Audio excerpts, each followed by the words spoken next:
I think it says we're live. I think we have action. I think the internet is going to cooperate with us. I have to get this done because my husband's going to have the actual guys on from the internet to fix up some problems that we're having with the TV. So he wants to get that done before too late tonight. So I'm going to continue on. This is part 2 of people that don't suffer from migraines. They don't get what migraines are all about. So I'm just going to pull up this little ticker tape here. Where are we? Come on.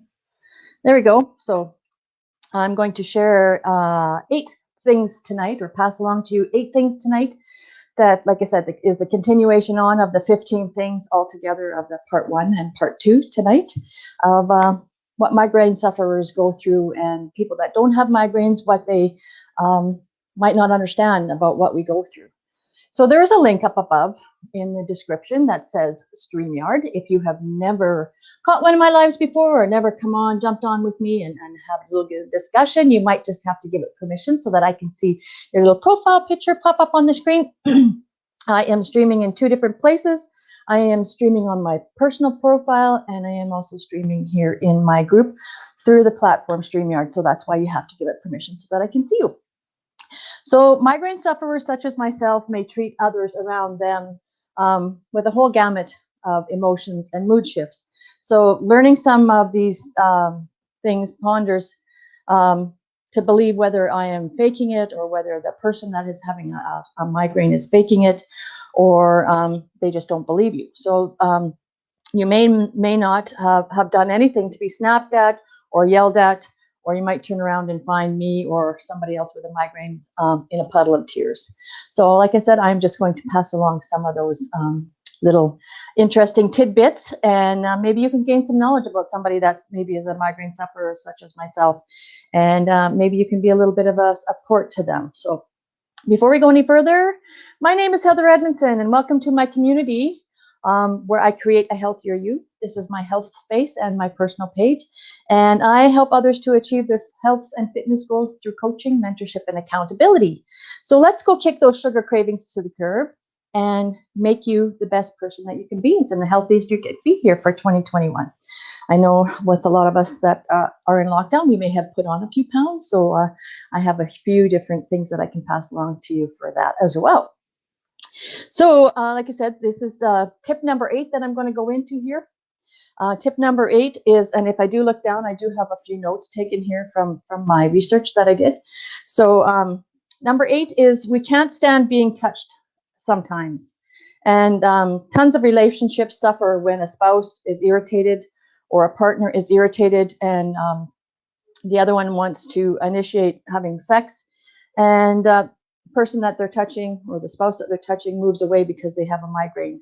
And this symptom is called allodynia, where they can't stand the sensation of being touched, or it makes them uncomfortable to the point that it actually causes pain. So it's so intense that even to touch their skin can cause them pain. So even sometimes the sensation of clothing or sheets or anything touching your skin can be so very painful when that person is suffering from a migraine, that it might be just something that you need to be aware of. So we still love our spouses, and we're not saying that we don't want to have special intimate time with them. We are just saying maybe not specifically at that time. So it does cause tension in relationships, and the other partner thinks that you are pushing them away and that you don't love them, and that's not necessarily the case. So number 9. Our necks often hurt before our heads do. So you'll see a lot of people that are suffering from migraines grabbing at their neck, or leaning their head forward, trying to stretch their neck, any of those kinds of things. And the stress is often demonstrated by, like I said, grabbing the neck or rolling the shoulders, hunching your shoulders. And so they do this. This neck pain is very common and can often lead to the headache. It may occur and it may not occur. So it only happens at certain times. So just to be aware of that.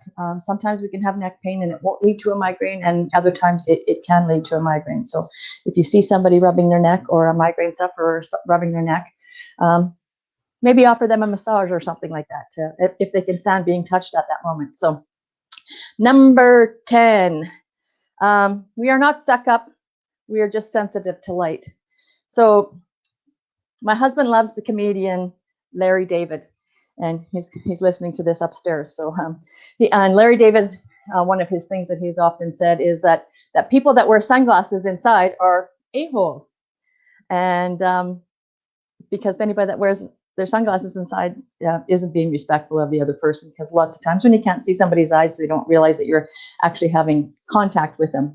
But the musician Bono might have a different opinion about that, because he wears sunglasses inside all the time. So being light sensitive can occur with many migraine sufferers. It's called photophobia, and is an actual name, and is very common, and can be off-putting to others, that somebody wants to wear dark glasses or to avoid bright light. We are not trying to avoid your eye contact when we're having situations like that. It's just we're having a migraine. Number 11, we're not drunk or drugged. It's an aura. So we're seeing little movement around our eyes. We might be shaking our head or covering our eyes, or it can even lead to the point where the person is babbling nonsensical. And that is just because our brain's not processing our thoughts properly. And like I said, people might think that you're drunk or stoned or something like that, and it's not necessarily that at all. It's the effects of having a migraine. It could be difficult to open your eyes. You could be hallucinating. You could have visual distortions because of this vibe that's happening around your eyes. It looks like little glitter. It can also be a blood pressure issue. It might not just be your migraine. It can also be something like that. It can feel to the person like they are looking through a kaleidoscope. You know how you've looked through a kaleidoscope and it changes your vision. And like I said, it's not the effects of drug or alcohol. It's the person is maybe suffering from a migraine. So like I said, they can get those hallucinations. They can maybe think that they're Alice in Wonderland, anything like that. So that is just another tip to be aware of. So number 12, we're not necessarily grumpy or even angry. Being angry with the furrowed brow is a physiological response to the pain from the trigeminal nerve. So there's a nerve that runs in your face.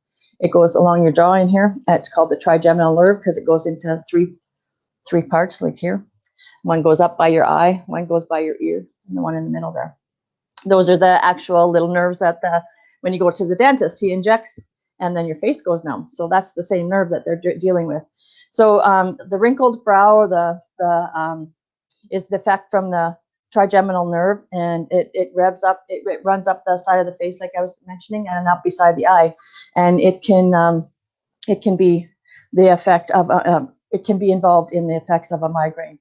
So yes, so that's another tidbit that people that are suffering may need some assistance with. So number 13, it feels like everything is spinning. It feels like you need to put your foot outside the bed and put your foot on the floor to stop the world from spinning. And we have a fear of falling when that occurs. And like I said, it feels like your head is spinning. This is also known as a condition called vertigo, where it feels like there's movement.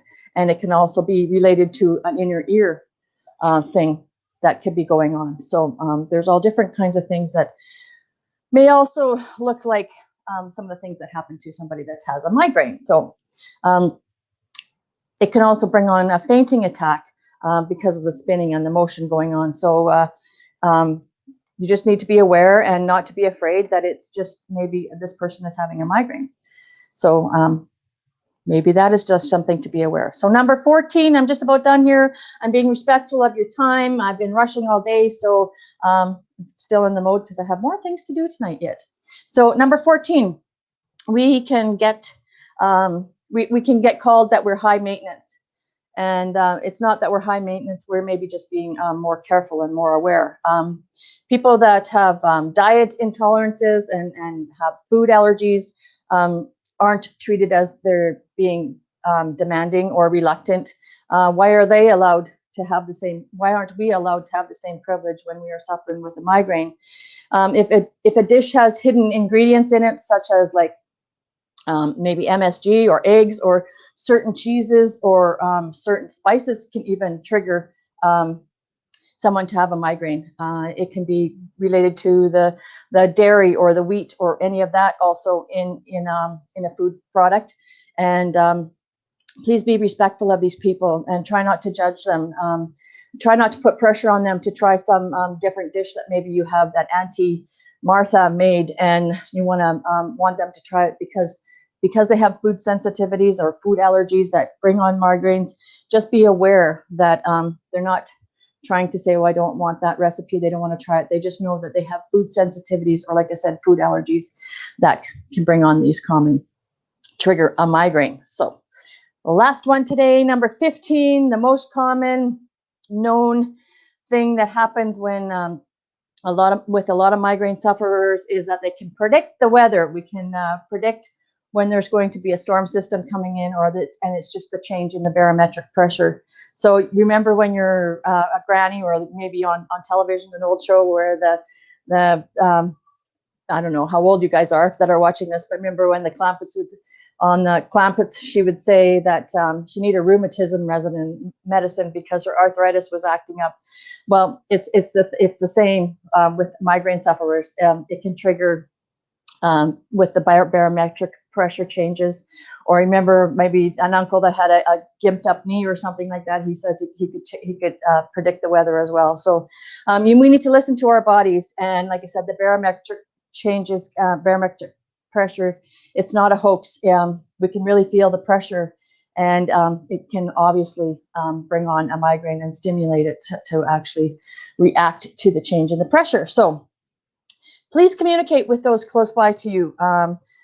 If you need to understand a little bit more, talk to the person that suffers with migraines, and maybe they can tell you some of the situation. Not all of these 15 things that I listed might happen to each and every person that suffers with a migraine, but be kind and be compassionate. And for those, try and help them as best you can and become aware of the symptoms that they have and that they react to. So if you'd like some more information, please let me know about this.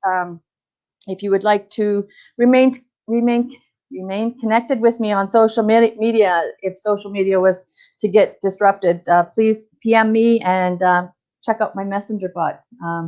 My little Bolt, the messenger bot, will send you a little link, and we can stay connected through maybe your email or something like that. So have yourself a wonderful rest of your day, whatever time of the day it is for you. Anybody coming in on the replay, do let me know where it is that you are coming in from. I would love to connect with you, and I will give you a shout out after the fact. Thanks everybody for participating today, and we will check you all tomorrow for Thursday's little social media stuff. Okay, bye-bye.